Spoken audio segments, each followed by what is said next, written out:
علی آرامی با همراهی استاد قنبر راستگو.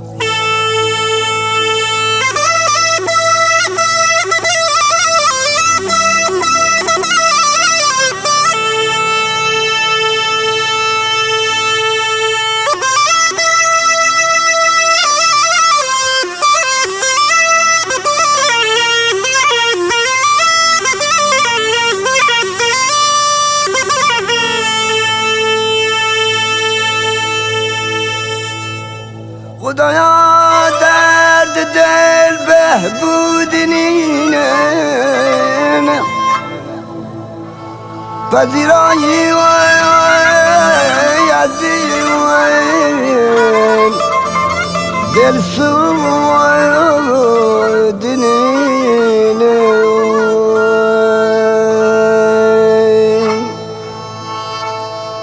اکردامی دل خود تو چلودم چه حاصل سوختنه دل دود نینه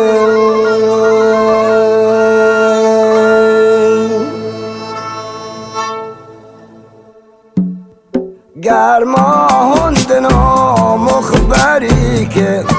غلام پول گیری هان رازنی که یک شب نصف شب هان بخونه و سرزن کاچی کلکلی که غلامی گم پولم بستن خونه این و بندم سه طبقه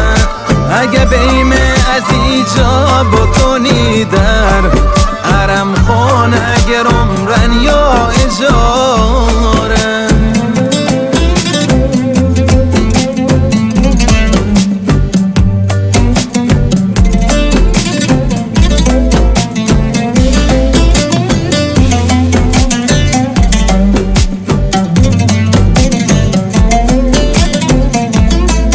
دادم به یک تر پول بیارم حالم بخراب چه بوده حالم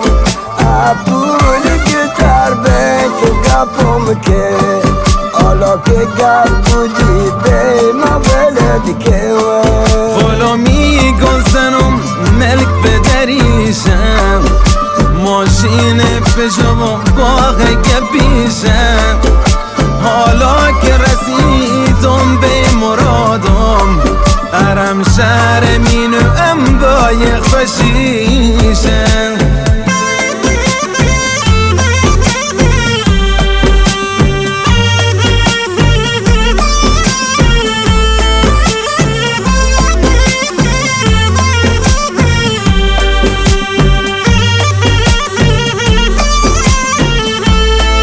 گرما هندنا مخبری که